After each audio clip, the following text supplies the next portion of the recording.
Hay una palabra que seguro hemos escuchado, o hasta usado, sin pensar mucho en quién está detrás. Es una palabra que usamos para describir esa sensación de estar atrapado en un laberinto, una angustia muy moderna que, por alguna razón, nos suena demasiado familiar. Vamos a ver de dónde sale todo esto. Y esa palabra, claro, es kafkiano. La usamos cuando algo es tan absurdo que desafía cualquier lógica. Es esa sensación de pesadilla, ¿no? Como estar frente a un sistema con reglas que nadie parece entender, un poder gigante e invisible que nos tiene a su merced. Y esto, a ver, no es pura teoría. Pensemos en esto.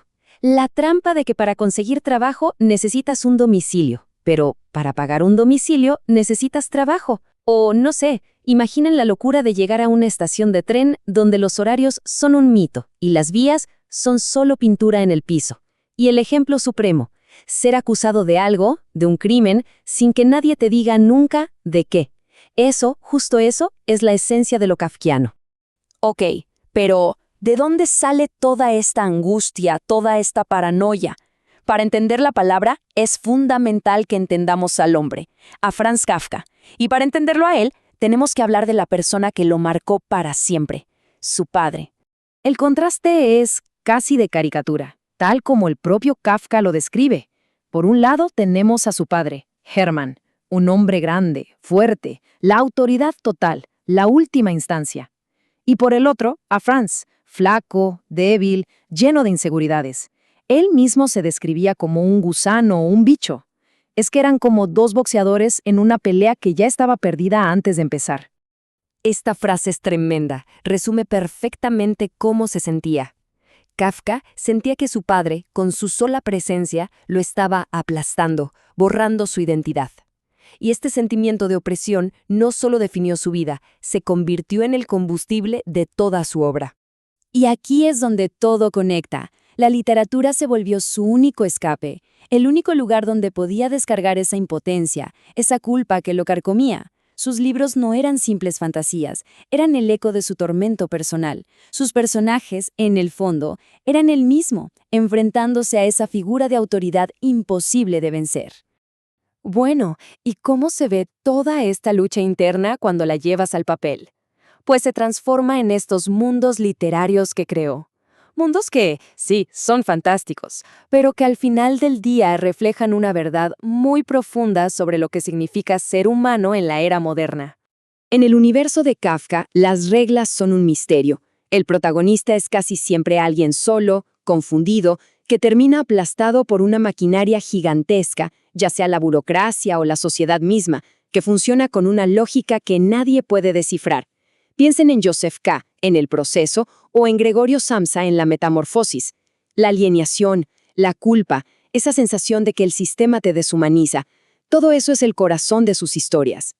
El impacto que tuvo esta forma de ver el mundo fue, bueno, y sigue siendo, gigantesco. 100 años después de su muerte, la obsesión con Kafka no para de crecer. Su influencia va mucho, pero mucho más allá de sus libros. A ver, en la literatura, su huella está en todas partes. Inspiró a monstruos como Borges, Camus, Sartre. En filosofía, es clave para entender el existencialismo. El cine, ni se diga, ha tomado su estilo para crear esos mundos distópicos que nos ponen los pelos de punta. Y claro, la palabra kafkiano ya es parte de nuestro día a día. De hecho, el crítico Harold Bloom lo dijo clarísimo. Estamos viviendo en la época de Kafka.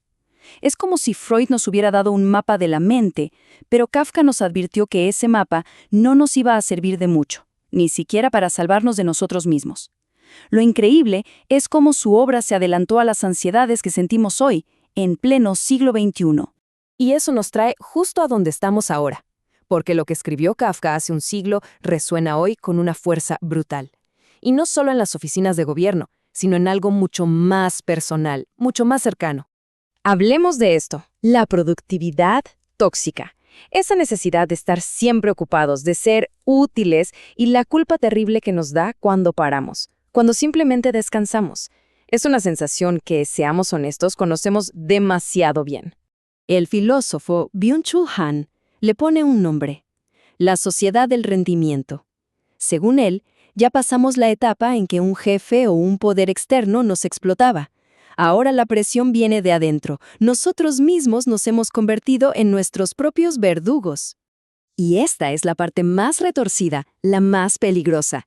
Esta autoexplotación viene disfrazada de libertad, de superación personal. Ya no hay un villano claro a quien culpar, porque el explotador y el explotado viven en la misma cabeza. Y aquí es cuando volvemos, una vez más, a Kafka. La metamorfosis deja de ser un cuento raro y se convierte en una metáfora perfecta del burnout moderno. Gregorio Samsa es el hombre que vale solo por lo que produce. En el momento en que deja de poder trabajar, su familia, el sistema, lo ve como un monstruo, como algo inútil que hay que desechar. Y la pregunta que nos queda es inevitable, ¿no? En esta carrera loca por ser productivos, por no desperdiciar ni un segundo, ¿no nos estaremos convirtiendo poco a poco en ese insecto? ¿En una pieza más de un sistema que nosotros mismos alimentamos? Entonces, la gran pregunta es, si estamos metidos en este laberinto, ¿hay alguna salida? ¿Hay alguna manera de frenar esta máquina de autoexplotación que parece no tener fin? Quizás el antídoto es algo que se conoce como la vida contemplativa. Y ojo, no se trata de no hacer nada, sino de cambiar el chip, de vivir de una manera que valore más la reflexión, la atención, el ser, en lugar del hacer constante y la acumulación de logros. Esta frase resume muy bien la idea: dejar de producir para un sistema que nos devora y empezar a construir una vida que tenga sentido para nosotros. Usar nuestro tiempo para cultivar la mente, para conectar con otros, no como un medio para ser más eficientes, sino como un fin en sí mismo. Y con esto cerramos. En una sociedad que solo valora lo que es útil, lo que genera resultados, el arte, con su maravillosa inutilidad, nos ofrece un refugio. Nos invita a parar, a observar, a sentir. Quizás, al final, crear o simplemente disfrutar del arte no sea un lujo, sino uno de los últimos actos de resistencia que nos quedan para seguir siendo humanos en un mundo cada vez más kafkiano.